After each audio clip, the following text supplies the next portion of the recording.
നമസ്കാരം, മലയാളി വാർത്തയിലേക്ക് സ്വാഗതം. അഫാന്റെ മാതാവ് ഷെമി ഇപ്പോൾ ആശുപത്രിയിൽ ചികിത്സയിലാണ്. ഇത്രയും കാലം ഈ മകന്റെ ആക്രമണമേറ്റ് ICUവിലായിരുന്നു, ചികിത്സയിലായിരുന്നു. തലയിൽ ഒരു 40ഓളം സ്റ്റിച്ചുകളൊക്കെ ഈ മാതാവിനുണ്ട്. വളരെ മോശം സ്ഥിതിയിലായിരുന്നു ഇവരുടെ ആരോഗ്യസ്ഥിതി. കഴിഞ്ഞ ദിവസം ഇവരുടെ നില ഭേദപ്പെട്ടതിനെ തുടർന്ന് റൂമിലേക്ക് മാറ്റിയിരുന്നു. മാത്രമല്ല, കഴിഞ്ഞ ദിവസങ്ങളിൽ നിർണായകമായ ചില കാര്യങ്ങൾ നടന്നിരുന്നു. ഇളയ മകൻ അഫ്സാൻ കൊല്ലപ്പെട്ടു എന്ന വിവരം ഷെമിയോട് ബന്ധുക്കൾ അറിയിച്ചിരുന്നു. അപ്പോൾ വളരെ വൈകാരികമായിട്ടുള്ള ഒരു പ്രതികരണമായിരുന്നു ഷെമി നടത്തിയത്. അതായത് എനിക്ക് മകനൊപ്പം പോകണം അല്ലെങ്കിൽ അങ്ങനെ ഒരു രീതിയിലൊരു പ്രതികരണമാണ് ഷെമി നടത്തിയത്. ഷെമിയുടെ ഒരു മാനസിക സ്ഥിതിയും ശാരീരികമായിട്ടുള്ള ആ ഒരു അവസ്ഥയും ഒക്കെ നമുക്ക് അറിയാവുന്നതാണ്. എന്തായാലും കഴിഞ്ഞ ദിവസം ബാക്കിയുള്ളവരുടെ മരണ വാർത്ത കൂടി ഷെമിയെ അറിയിച്ചിരുന്നു. അതായത് എങ്ങനെയാണ് കൊല്ലപ്പെട്ടത് എന്ന കാര്യത്തിൽ ഒരു യഥാർത്ഥ സ്ഥിരീകരണം, ഒരു യഥാർത്ഥ ചിത്രം ഷെമിയോട് പറഞ്ഞിട്ടില്ല. ഒരു വാഹന അപകടത്തിൽ മരണപ്പെട്ടു എന്ന് മാത്രമാണ് ഷെമിയോട് അറിയിച്ചിരിക്കുന്നത്. മൂത്ത മകൻ അഫാനാണ് എല്ലാവരെയും കൊലപ്പെടുത്തിയത് എന്ന വിവരങ്ങൾ ഷെമിയോട് പറഞ്ഞിട്ടില്ല. ഇളയ മകൻ അഫ്സാൻ അടക്കം വാഹന അപകടത്തിൽ മരണപ്പെട്ടു എന്നാണ് പോലീസിന്റെ നിർദ്ദേശപ്രകാരം ഡോക്ടർ ഈ ഷെമിയോട് അറിയിച്ചത്. അതായത് ഫർസാന കൊല്ലപ്പെട്ടു, സൽമ ബീവി കൊല്ലപ്പെട്ടു, അതുപോലെ തന്നെ ലത്തീഫിന്റെ ഭാര്യ സജിദയും കൊല്ലപ്പെട്ടു എന്നതടക്കമുള്ളത് ഒരു അപകടത്തിൽ അവർ കൊല്ലപ്പെട്ടു എന്നാണ് ഷെമിയോട് പറഞ്ഞിരിക്കുന്നത്. സംഭവം കേട്ടയുടൻ മൂത്ത മകൻ അഫാനെ കാണണമെന്ന് കഴിഞ്ഞ ദിവസം ഷെമി പ്രതികരിച്ചിരുന്നു. അത്തരത്തിലൊരു ആവശ്യം ഈ ഒരു ഷെമി മുന്നോട്ട് വയ്ക്കുന്നുണ്ട്.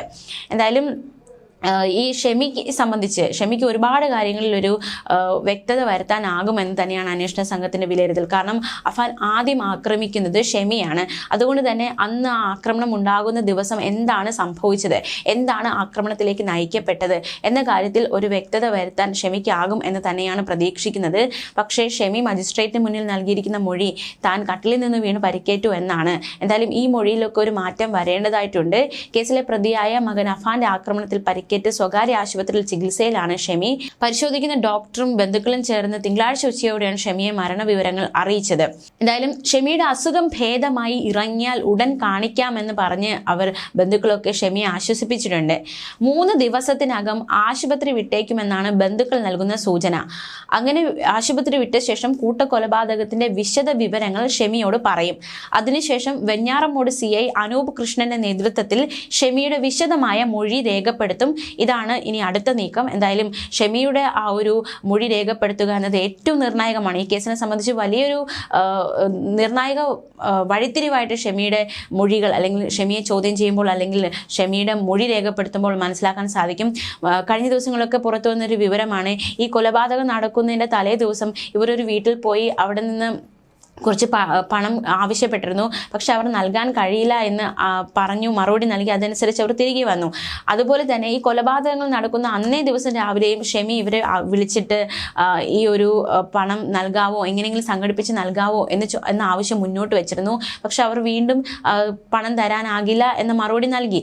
അതിനുശേഷമാണ് ഈ ഒരു കൊലപാതകവും അല്ലെങ്കിൽ ആക്രമണവും ഒക്കെ അഫാൻ നടത്തുന്നത്. തീർച്ചയായിട്ടും അന്ന് അത്തരത്തിൽ പെട്ടെന്നൊരു പ്രകോപനത്തിലേക്ക് അഫാനെ നയിച്ചത് എന്താണ് എന്ന കാര്യത്തിൽ ഒരു വ്യക്തത വരുത്താൻ ഇനി ഷെമിക്ക് മാത്രമേ കഴിയൂ എന്നതാണ് ഏറ്റവും ശ്രദ്ധേയമായ കാര്യം. മാത്രമല്ല, ഷെമി സാമ്പത്തികമായിട്ടുള്ള ഒരുപാട് ഇടപാടുകൾ ഇവർക്കുണ്ടായിരുന്നു, ചിട്ടിയൊക്കെ നടത്തിയിരുന്നു. ഇത് സംബന്ധിച്ചുള്ള ഒരുപാട് കാര്യങ്ങൾ എഴുതിയിരിക്കുന്ന ഒരു ബുക്ക്, ഒരു ഡയറി ബുക്ക് വീട്ടിലുണ്ട് എന്നതടക്കമുള്ള ഒരു കാര്യം വെളിപ്പെടുത്തൽ ഷെമി നേരത്തെ നടത്തിയിരുന്നു. ഈ സാമ്പത്തികമായിട്ടുള്ള, അതായത് 70 ലക്ഷം രൂപയോളം കടം സ്ഥിരീകരിച്ചിരുന്നു. അപ്പോൾ ഇത്രത്തോളം ബാധ്യത വരാൻ എന്താണ് കാരണം എന്നതടക്കമുള്ള കാര്യങ്ങളിലും ഈ ഷെമിക്ക് മാത്രമേ ഒരു വ്യക്തത വരുത്താനാകൂ എന്നതും ശ്രദ്ധേയമാണ്.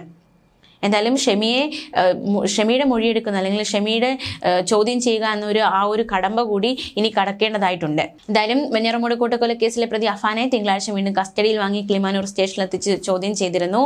അഫാൻ കൊലപ്പെടുത്തിയ പിതൃ സഹോദരൻ അബ്ദുൽ ലത്തീഫ്, ഭാര്യ സജിദ ബീവി എന്നിവരുടെ കൊലപാതകം അന്വേഷിക്കുന്ന കിളിമാനൂർ SHO B ജയന്റെ നേതൃത്വത്തിലുള്ള പോലീസ് സംഘമായിരുന്നു നെടുമങ്ങാട് കോടതിയിൽ നിന്ന് കസ്റ്റഡിയിൽ വാങ്ങി ഉച്ചയ്ക്ക് 2:30 കിളിമാനൂർ സ്റ്റേഷനിൽ എത്തിച്ചത്. ചോദ്യം ചെയ്തതിനു ശേഷം കഴിഞ്ഞ ദിവസം തെളിവെടുപ്പിനും എത്തിച്ചിരുന്നു. കഴിഞ്ഞ ദിവസത്തെ തെളിവെടുപ്പ് പൂർത്തിയായിരുന്നു. എന്തായാലും കഴിഞ്ഞ ദിവസം തെളിവെടുപ്പുമായി ബന്ധപ്പെട്ടുള്ള വിവരങ്ങൾ കൂടി നമുക്കൊന്ന് നോക്കാം. അഫാന്റെ പിതൃ സഹോദരൻ ലത്തീഫിന്റെയും ഭാര്യ സജിദ ബീവിയുടെയും കൊലപാതകവുമായി ബന്ധപ്പെട്ട കേസിൽ കഴിഞ്ഞ ദിവസം തെളിവെടുപ്പിനെത്തിയപ്പോൾ നിർണായകമായ പല വിവരങ്ങളുമാണ് അഫാൻ വെളിപ്പെടുത്തിയത്. അതായത് കൊലപ്പെടുത്തിയ ശേഷം മൃതദേഹത്തിന് സമീപത്തിരുന്ന് സിഗരറ്റ് വലിച്ചു, മാത്രമല്ല ചുറ്റിക കഴുകി എന്ന് അടക്കമുള്ള വെളിപ്പെടുത്തലുകളാണ് അഫാൻ നടത്തിയത്. അതിനുശേഷമാണ് വീട് വിട്ടിറങ്ങിയത്. ഈ ലത്തീഫിന്റെ കാറിന്റെ താക്കോലും അതുപോലെ തന്നെ ഫോണും ഒക്കെ ദൂരെ എറിഞ്ഞിരുന്നു. അതെല്ലാം കഴിഞ്ഞ ദിവസം കണ്ടെത്തുകയുണ്ടായി. വീടിന് 200 മീറ്റർ അപ്പുറത്തായി റോഡ് വശത്താണ് ഇവ ഉപേക്ഷിച്ചത്. തെളിവെടുപ്പിനിടെ ഈ സാധനങ്ങളും പോലീസ് കണ്ടെത്തി. പിന്നീട് പോയത് പേരുമലയിൽ അഫാന്റെ വീട്ടിലേക്കാണ്. 10 മിനിറ്റോളം അവിടെ നടത്തിയ തെളിവെടുപ്പിനിടെ കൊലപാതക സമയത്ത് വാങ്ങിക്കരുതിയിരുന്ന 1 കിലോയോളം വരുന്ന മുളകുപൊടിയും കണ്ടെത്തി. തുടർന്ന് മുളകുപൊടി, സിഗരറ്റ്, എലിവിഷം, ചുറ്റിക, പെപ്സി, ബാഗ് എന്നിവ വാങ്ങിയ കടകളിലും എത്തിച്ച് തെളിവെടുപ്പ് പൂർത്തിയാക്കി. ഇന്ന് ഉച്ചവരെ അഫാൻ കിളിമാനൂർ പോലീസിന്റെ കസ്റ്റഡിയിലുണ്ടാകും. വിശദമായ ചോദ്യം ചെയ്യൽ കൂടി പൂർത്തിയാക്കി അഫാനെ കോടതിയിൽ ഹാജരാക്കും. തുടർന്നുള്ള ദിവസങ്ങളിൽ വെഞ്ഞാറമൂട് പോലീസ് അഫാനെ കസ്റ്റഡിയിൽ വാങ്ങും. ഈ കേസിന്റെ നാൾ വഴികൾ കൂടി ഒന്ന് നോക്കാം. ഫെബ്രുവരി 24-നായിരുന്നു നാടിനെ നടുക്കിയ അരും കൊലപാതകങ്ങൾ നടക്കുന്നത്. പിതൃമാതാവ് സൽമ ബീവി, പിതൃസഹോദരൻ ലത്തീഫ്, ഭാര്യ ഷാഹിദ, സഹോദരൻ അഫ്സാൻ, പെൺസുഹൃത്ത് ഫർസാൻ എന്നിവരെയായിരുന്നു അഫാൻ കൊലപ്പെടുത്തിയത്. രാവിലെ 10-നും 6-നും ഇടയിലായിരുന്നു 5 കൊലപാതകങ്ങൾ നടത്തിയത്. മാതാവ് ഷെമിയെ ആക്രമിച്ചപ്പോൾ മരിച്ചെന്ന് അഫാൻ കരുതി. ഇതിന് പിന്നാലെ 5 പേരെ കൊലപ്പെടുത്തിയ ശേഷം അഫാൻ വെഞ്ഞാറമൂട് പോലീസ് സ്റ്റേഷനിൽ കീഴടങ്ങി. സാമ്പത്തിക പ്രശ്നമാണ് അഫാനെ കൂട്ടക്കൊലയ്ക്ക് പ്രേരിപ്പിച്ചതെന്ന തെളിവ് പോലീസിന് കിട്ടിയിട്ടുണ്ട്. കുടുംബത്തിന് സാമ്പത്തിക ബാധ്യത ഉണ്ടാക്കിയെന്ന് നിരന്തരം കുറ്റപ്പെടുത്തിയതാണ് പിതാവിന്റെ സഹോദരനോട് വൈരാഗ്യം തോന്നാൻ കാരണമായത്. എന്തായാലും അഫാനുമായുള്ള തെളിവെടുപ്പൊക്കെ പുരോഗമിച്ചുകൊണ്ടിരിക്കുകയാണ്. കൂടുതൽ വിവരങ്ങൾ വ്യക്തത വരേണ്ടതായിട്ടുണ്ട്. മാതാവിന്റെ മൊഴിയെടുക്കുക എന്നത് നിർണായക വഴിത്തിരിവായി മാറും എന്ന് തന്നെയാണ് അന്വേഷണ സംഘത്തിന്റെ വിലയിരുത്തൽ. ന്യൂസ് ഡെസ്ക് മലയാളി വാർത്ത.